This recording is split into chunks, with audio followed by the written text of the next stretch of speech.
Olá, tudo bom? Fábio Bar aqui de volta e hoje eu vou falar de uma série da Netflix. Não, o Fábio falando da Netflix.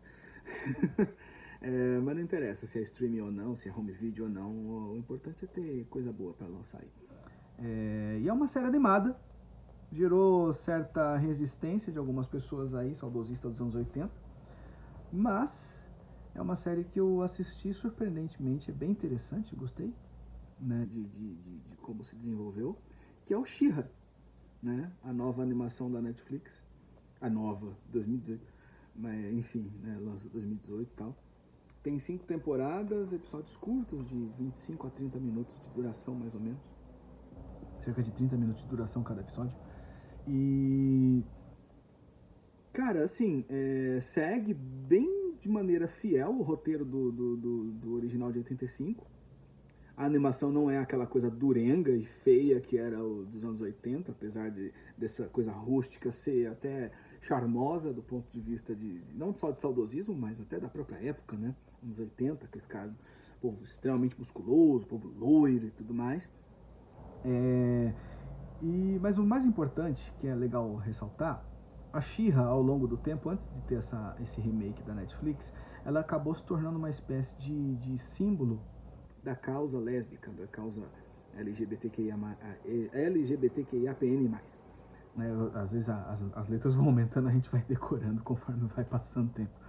Mas ela se tornou uma espécie de símbolo dos anos 80, né? Mas não tão explícito, né? Tanto que a própria produção do desenho dos anos 80 colocou o Falcão do Mar como um interesse romântico para ela, né?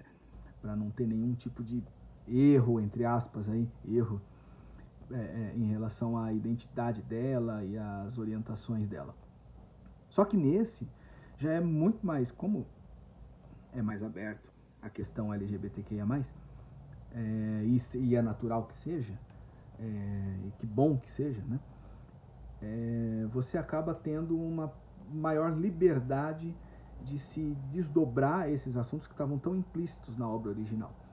E não só isso, a série busca humanizar não só a She-Ra, a princesa Shimmer, né, a cintilante, não só essas figuras do lado dos bonzinhos, entre aspas, como do lado da zona do medo, da fortaleza lá do Hordak e tudo mais, com a Felina, com a Sombria e tudo mais, aqueles personagens bem clássicos que a gente tinha, Scorpia e tudo mais, com essa... Tá passando uma ambulância aqui, fazendo um mau barulho, mas eu não vou cortar não, tô empolgado, vou continuar falando.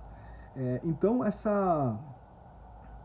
esse desenvolvimento desses personagens parte para os antagonistas, para a zona do medo. Então todos eles vão ter uma história de origem, todos eles vão ter um trauma, todos eles vão ter um medo, todos eles vão ter um desdobramento, vão ter uma resolução desse desdobramento, dessa narrativa, dessa jornada, e muitos deles de maneira surpreendente. No caso a Felina com a Adora, a She-Ra, no caso a Sombria, né, uma história muito legal de redenção, e até do próprio Hordak, seria o arqui-vilão, né? Então você tem uma relação de espelhamento entre um personagem e outro, a Felina, o drama da Felina de aceitação em relação ao Hordak, em relação à aceitação ao irmão mais velho dele. Você vai ter pequenos desdobramentos, claro, dentro dos limites de uma animação de 30 minutos, 35 minutos de duração por episódio, e que é o formato quase que fiel aos anos 80, tirando a técnica de animação que é moderna, contemporânea, no caso. Dentro desses limites, há um desdobramento muito mais interessante do que a série dos anos 80, de 85, se não me engano, a original. E vale a pena conhecer essa série, vale a pena assistir os episódios, vale a pena se divertir com essa animação. Eu acho que é uma oportunidade muito gostosa de se revisitar não só a própria infância. Estragar a minha infância, não existe isso, não estraga, na verdade, ela amplia. É uma experiência muito legal. E quem tem a infância também estragada por causa dessas coisas também, não teve uma infância boa, né? Pra ser estragado por tão pouco. Né? Então a infância é merda.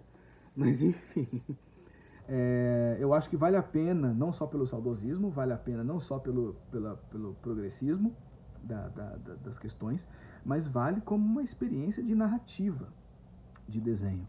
né? Até para quem estuda roteiro e tudo mais, eu acho muito interessante de assistir a série e entender como elas vão se desdobrando, né? A grande questão, eu estava recentemente dando uma aula sobre Tales de Mileto, que fala muito da questão do medo da morte, né?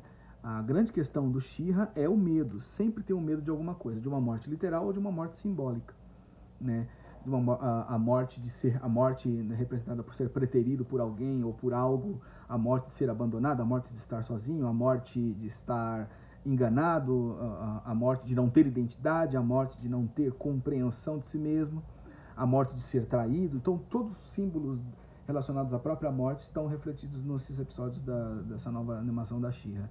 Então vale muito a pena conhecer, eu acho que vale demais a experiência. Eu gostei bastante, eu gostei demais da animação. Lembra muito Steven Universe, para quem curte essas animações mais, vamos dizer, bizarras, não bizarras, mas mais com um quê a mais do que simplesmente ser um desenho para criança, né? Algumas animações, como Animais do Bosque dos Vinténs, o próprio Steven Universe, Hora da Aventura, enfim, algumas animações para crianças que não são só para crianças. Tem essas nuances aí, vamos dizer assim, né? Fível, Em Busca do Vale Encantado, enfim. Também é cinema, sabe? Também é audiovisual. Se está funcionando, tem que dar o elogio. Não adianta querer pagar de, não, só filme húngaro de 7 horas e meia que vale a pena. Eu adoro filme húngaro. E 7 horas e meia é o Satan Tango do Belatar, que é húngaro, e eu adoro também. Mas não é só isso que presta, senão a gente está sendo muito...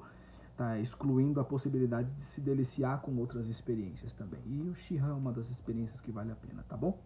É isso então. Até a próxima com mais vídeos aqui no canal. E curte, compartilha os outros vídeos aí se quiser, comenta, ativa o sininho, sei lá, faz o que quiser. Se inscreve no canal e tudo mais, tá bom? Tchau, tchau.